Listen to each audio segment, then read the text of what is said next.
Bienvenue dans la chaîne de Mathématiques Sciences. Aujourd'hui, je vais présenter et expliquer une nouvelle vidéo, qui est une vidéo tout simplement pour les premières en spécialité mathématiques. Et dans cette vidéo pour les premières spécialités mathématiques, je vous propose tout simplement ici de calculer un produit scalaire. Et on va voir justement dans cette vidéo quelle est la méthode qui va être utilisée. Donc vidéo très intéressante, vous allez voir, puisqu'on va utiliser non seulement des propriétés pour calculer les produits scalaires, on va voir qu'on va utiliser ici deux. Mais on va également, en plus d'utiliser deux propriétés sur le produit scalaire, donc pour calculer, utiliser une propriété algébrique, vous allez voir, pour essayer de faire un calcul. Alors du coup, l'énoncé de l'exercice est juste là. Je laisse mettre la vidéo en pause pour réaliser cet exercice, et ensuite on va tout simplement corriger. Alors donc, sur ce, correction. Alors, donc ici, il s'agit de l'exercice numéro 5. Et donc, on va commencer par la toute première question, question numéro 1. Donc, qu'est-ce qu'on nous dit ici? Donc, rapidement, on va faire... Là, on a pas mal de texte. Et vous savez, qu'en géométrie, j'aime pas trop de texte. Donc, on va faire une petite figure à main levée très rapidement pour essayer de comprendre ce qu'on nous raconte. Donc ici, on dit que ABC est un triangle. La longueur AB donc est égale à 4. La longueur BC est égale à 5. Et la longueur AC, et bah, tout simplement vaut 6. Calculer dans un premier temps le produit scalaire suivant. Donc le produit scalaire ici, c'était tout simplement AB, scalaire BC. Donc on demande de calculer ce produit scalaire. Donc comment je vais m'en sortir? Là je vois que j'ai la norme de tous les vecteurs en fait. J'ai la norme du vecteur AB, j'ai la norme du vecteur BC. Bon, on peut peut-être s'en sortir avec la formule des normes. Donc, regardez bien, U scalaire V, c'est la norme de U plus V au carré, moins la norme de U au carré, moins la norme de V au carré. Quand vous avez utilisé cette formule-là que je viens de citer, ça veut dire que les vecteurs U et V, on peut les additionner de façon rapide avec la relation de Chan. Est-ce que ici, les vecteurs AB et BC, je peux additionner ça avec la relation de Chan? Bon, il suffit de tenter en fait. Vecteur AB plus vecteur, tout simplement ici, c'était BC. Est-ce que je peux additionner ça facilement avec la relation de Chan? On voit que la fin du premier est identique au début du second. Donc ces deux lettres là, je supprime. Et ça me donne un vecteur bilan AC. Vecteur AB plus vecteur BC égale vecteur AC. Donc là, je vois que très facilement, avec la relation de Chan, je peux additionner mes deux vecteurs. Donc, c'est bien cette première formule que je vais utiliser. U scalaire V est égal à la norme de U au carré, la norme de U plus V au carré, moins la norme de U au carré, moins la norme de V au carré. Ce qui fait si je remplace donc AB, scalaire BC, qui est égal à la chose suivante, 1 demi de la norme de AB plus BC au carré, moins la norme de AB au carré, moins la norme de BC au carré. Voilà, donc là déjà je viens me poser ma formule. Maintenant on va un petit peu réduire les choses. On a dit que vecteur AB plus vecteur BC, c'était vecteur AC.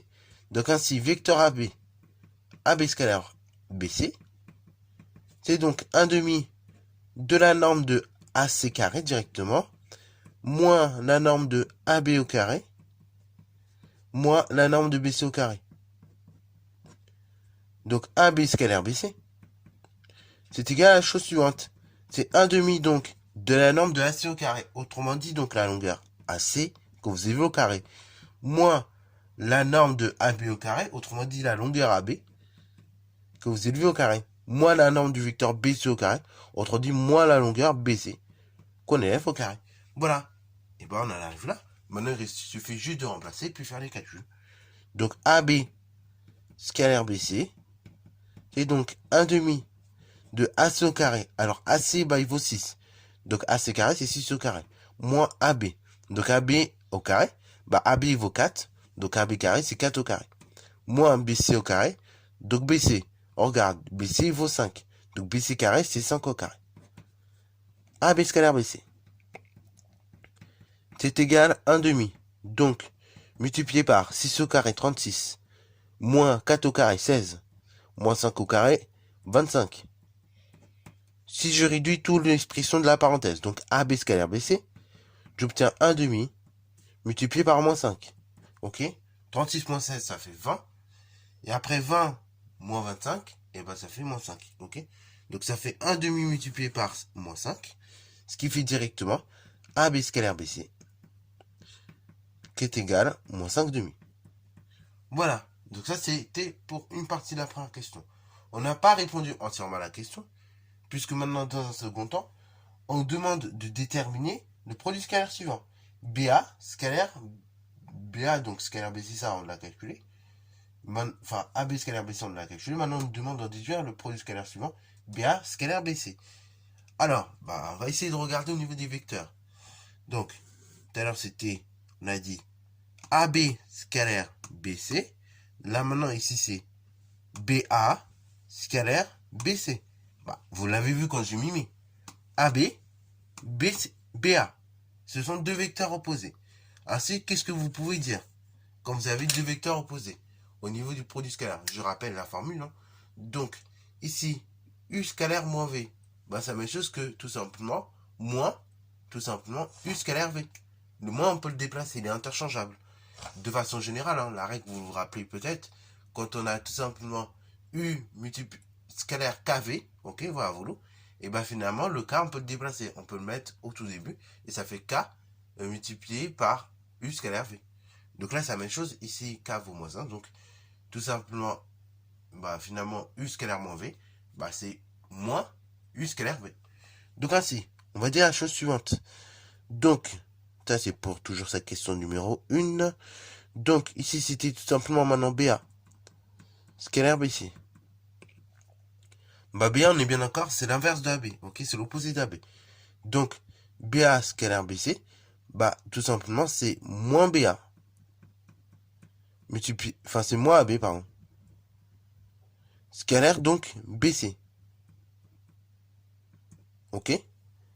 Et ensuite, donc, c'est la chose suivante. Moins AB scalaire BC, c'est moins 5,5, ce qui veut dire plus 5,5.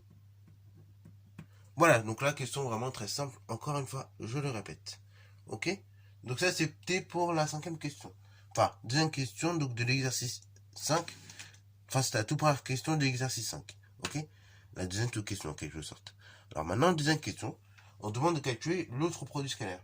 Donc calculer de même, CA scalaire CB. Donc on va recopier CA scalaire CB. Donc là, pareil, j'ai surtout des normes. Hein. Je vois que j'ai la norme de tous les vecteurs dont je pourrais peut-être avoir besoin. Je vois que j'ai la norme de CA. Je vois que j'ai la norme de CB. Ok? Bravo. Alors d'ailleurs, CA c'est dans ce sens-là et CB c'est dans ce sens-là. Je vois j'ai la norme. Bon, au niveau de l'angle, pour l'instant, j'ai pas d'angle. Par contre, on voit j'ai la norme de ce vecteur-là. Donc du vecteur AB ou bien du vecteur B. Donc peut-être que je dois encore utiliser les formules avec les normes. Donc j'en ai deux, je rappelle. U scalaire V est égal à 1/2 de la norme de U plus B au carré, moins la norme de U au carré, moins la norme de V au carré. Ou bien seconde formule, U scalaire V, c'est donc égal à 1/2 de la norme de U au carré, plus la norme de V au carré, moins la norme de U moins V au carré. Donc là, cette deuxième formule, on va l'utiliser en conséquence lorsque l'on ne pourra pas additionner facilement nos deux vecteurs avec la relation de Chasles. La première, on a dit, c'était quand on pouvait additionner facilement avec la relation de Chasles. La seconde, c'est quand on ne peut pas additionner facilement. Donc du coup, c'est parti mon kiki. Donc, je regarde le vecteur CA, je regarde le vecteur CB. Parce que je peux les additionner facilement avec la relation de Chasles. Là, c'est un peu compliqué. Le début du premier, c'est également le début du second. Donc, on ne va pas pouvoir additionner facilement avec la relation de Chasles. Par contre, est-ce que je peux soustraire avec la relation de Chasles? Donc, vecteur CA, moins vecteur CB. Peut-être bien. Donc, ça ferait vecteur CA plus vecteur BC. Et là, je vois la fin du premier. Enfin, je vois, attention, le début du premier. C'est la fin du second. Ou bien, si je permette, ça serait donc la fin du premier, hein, qui serait le début du second. Donc, je vois qu'en tout cas, je peux regrouper facilement avec la relation de Chasles. Et je prends d'abord la première lettre, et ensuite la deuxième lettre qui me reste.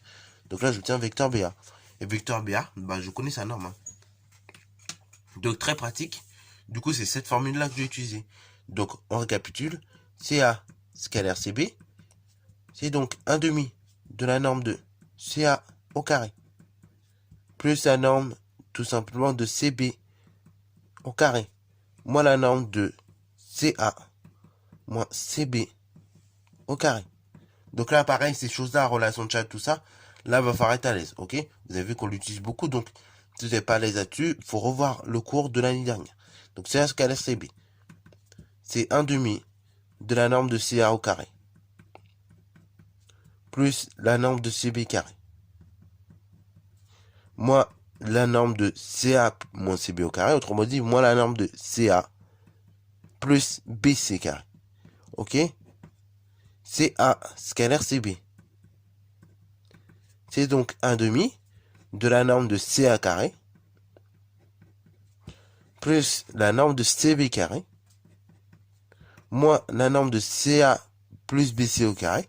C'est autrement dit, donc comme on l'a montré, ça fait une norme de BA carré.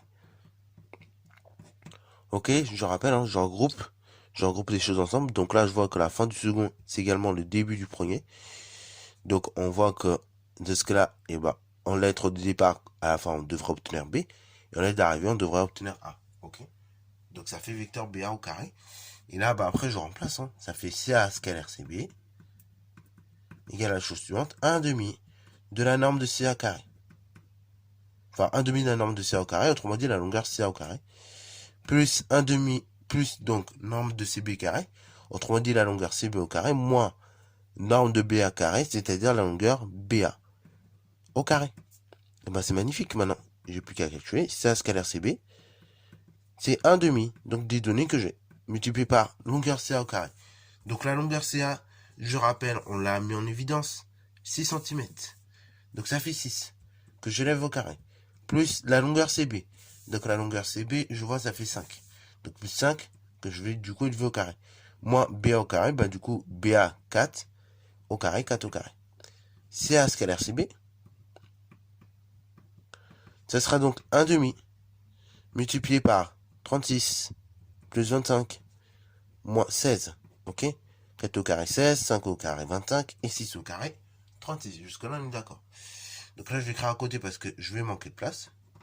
Si j'effectue tout le calcul d'un coup de la parenthèse, bah ça fait 36 et 25, 61, moins 16, ça fait 45. Ok, 45 multiplié par 1 demi. Donc ainsi je tiens CA scalaire CB égale 1 demi multiplié par 45.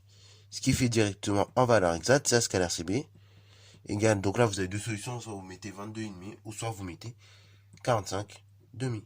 Parce que de toute façon 45 et 2, ils sont prognés entre eux, il n'y a pas de diviseur commun entre ces deux réels là. Ok, voilà, donc c'est scalaire CB égale 45 demi. Voilà, donc j'espère que cette vidéo t'a plu. Si c'est le cas, n'hésite pas à la liker, commenter et bon instant en mathématiques et en sciences.